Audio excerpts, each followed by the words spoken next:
We humans love to pat ourselves on the back for our big brains and incredible tech. But have you ever stopped to wonder, when we actually get together in massive groups, are we really any smarter than animals? It's kind of a wild question, right? Are we just a foolish herd, or are we an intelligent collective? So, back in 1906, this British naturalist, Francis Galton, actually tried to prove the exact opposite. He wanted to prove what he called the stupidity of the masses. He went down to a local cattle market where about 800 people were asked to guess the weight of a bull. And honestly, this is where it gets absolutely incredible. Practically nobody got it right on their own. I mean, some guesses were way too heavy, others were incredibly light. But when Galton took the average of all 800 guesses, it was almost perfectly spot on with the animal's actual weight. This single historic experiment totally proved the hidden power of our collective minds. Welcome to This Explainer. Today, we're diving deep into some seriously fascinating research from complexity scientists and biologists. We're going to see if nature's amazing swarm logic could actually be the ultimate blueprint we need to, well, fix and upgrade our increasingly broken human systems. Because as we'll see, collective decision-making isn't just a neat trick. It's becoming absolutely necessary for our society to thrive. Here's our roadmap for today's explainer. First, we'll look at the marvel of the swarm. Then, the human vulnerability. After that, nature's built-in antivirus, followed by swarm tech. And we'll wrap it all up with upgrading democracy. All right, let's jump right into section 1, the marvel of the swarm, or as I like to call it, nature's metabrain. To really understand how animals operate so flawlessly without some, central boss barking orders, we need to quickly define what swarm intelligence actually is. It's basically a totally different way of thinking. The whole goal is to move away from top-down control and lean into coordination. In a swarm, no single individual has all the answers. Instead, little bits of information trigger a chain reaction that makes the entire group incredibly smart and super resilient as a collective. Out in the wild, researchers are finding some seriously mind-blowing examples of this. Take vultures in the Andes, for example. They travel these huge distances barely flapping their wings because they ride thermal updrafts. Scientists actually studied them alongside human paragliders and found that when you fly in a group, individuals can take bigger risks. They fly way more efficiently just by watching where the others catch a good updraft. Or think about schools of fish in the Maldives. Researchers tracked blacktip reef sharks using AI and saw that if even one fish in a massive school senses danger, the whole group reacts instantly. It's like they're sharing one giant sensory network. And get this, scientists at the University of Constance are literally putting ants on tiny frictionless styrofoam treadmills inside 3D virtual realities. I know, it sounds crazy, but it proves how these insects use super complex chemical and visual signals to coordinate.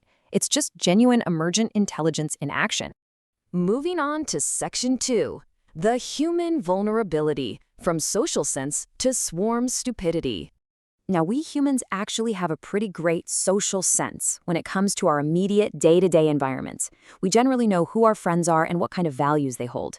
But when you scale that up to massive global networks, well, that's where we become really vulnerable. Complexity scientists use statements like the one on screen to highlight a major flaw in human networks. Basically, when special political or economic interests clash with scientific expertise, whether that's climate science, epidemiology, you name it, those interests often go on the offensive. They attack the experts, labeling them as fakes or scammers, and researchers point out that this deliberately disrupts the consensus of the collective. It essentially starves the group of the exact expertise it desperately needs to make good decisions. And you can see the stark contrast here. On human social media, we see what experts call swarm stupidity. Information just gets copied and blasted out globally without a single shred of verification. It's just noise. But true swarm intelligence, that relies on coordinated, verified information circulating to actually make the group smarter. Which brings us to section 3, nature's built-in antivirus, learning from the bees. So, if unverified sharing is our big human downfall, how does nature avoid it? Well, for swarming insects, it's absolutely crucial that bad information doesn't spread. Just look at the bee verification process. A scout bee finds a food source, flies back to the hive, and tells maybe 1 or 2 other bees.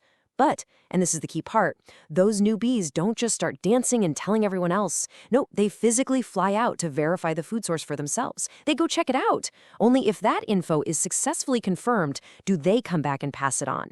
It's a mandatory physical fact-checking process hardwired into their survival. And honestly, this brilliance starts super early. Researchers in Graz studied these fuzzy young baby bees that can't even fly or regulate their own body heat yet.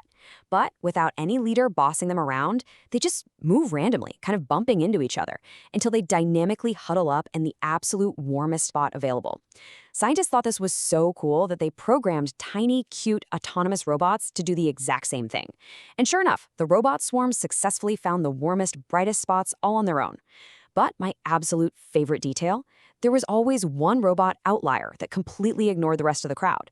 And scientists realized this little rebel is actually vital for the swarm. You need a few individuals out there exploring new options, otherwise the whole group might just get stuck in a rut. Oh, and while we're hanging out in the hive, let's clear up a massive misconception. The queen bee is not a dictator. For centuries, we humans just kind of projected our own authoritarian ideas onto bees, assuming she was the one pulling all the strings. Then, opinion swung the exact opposite way, and people thought she was just this mindless egg-laying machine controlled by the workers. Actually, scratch that, the truth is way cooler. A hive is this incredibly complex loop of decentralized, bottom-up coordination by the workers, combined with top-down chemical regulation from the queen. It is just a masterclass in balance. Okay, let's look at Section 4, Swarm Tech, Decentralizing Our Technology. So, how are we actually using these biological blueprints to decentralize our own tech? Well, let's look at Infineon. They run a semiconductor factory that processes something like 1,600 different microchip products at the same time in clean rooms that are literally 20,000 times cleaner than a hospital operating room. Normally, a giant central computer decides where every single thing goes, but researchers are now building a digital twin of this factory to test out swarm algorithms inspired by ants and slime molds. In this new setup, there's no central boss at all. Instead, the products themselves act like autonomous little agents in a biological swarm. They make their own decisions on where to go based on their immediate environment and which machines are free. And the results? By removing that central bottleneck and just letting the swarm coordinate itself, researchers have seen some wild performance jumps in their experiments. We're talking production speeds up to 3 times faster. Finally, we arrive at Section 5, an upgrade for democracy, the power of participatory budgeting. As we've seen, collective decision-making isn't just a neat concept anymore. It's practically required if our society is going to handle complex modern problems. So researchers are suggesting something called participatory budgeting as a totally new way to upgrade our democracy. Dirk Helbing, a complexity researcher, points out that our current democratic systems often get bogged down by what he calls clientelism. Basically, a majority coalition grabs all the power, pours all the money into one massive project, and leaves a huge chunk of the population feeling totally ignored. But swarm logic fixes this. First, you collect ideas directly from the citizens, the grassroots. Second, you develop those ideas collaboratively alongside experts. And third, instead of a winner-takes-all vote, voters allocate a single budget across multiple complementary projects. Let's ground this abstract idea with a very real number: 1 million. The city of Vienna recently took this exact swarm logic and put it into practice. They allocated a cool 1 million euros to their Participatory Children and Youth Million initiative. And the results were amazing. Take Izzy and Hannah, 2 teens who used this participatory budget to transform a rusty, falling-apart storage room into Robbie, which is now this beautiful, safe space for queer youth. What makes this so incredibly powerful is that kids in Vienna, literally ranging from ages 5 to 20, collaboratively voted on how to distribute that €1 million budget. Primary school kids voted for what their age group needed, older teens voted for their priorities, and the funds were spread out intelligently across the board. You know, when you give a voice directly to the people who actually have the lived experience, you instantly eliminate the blind spots of those top-down central planners. You end up with these beautifully tailored, highly efficient solutions. So as we wrap up today's explainer, I want to leave you with a pretty profound realization from the researchers. There really is no such thing as purely individual intelligence. Almost everything we've ever achieved as a species, from paving roads to building economies to the literal camera recording this right now, is the product of collective decisions.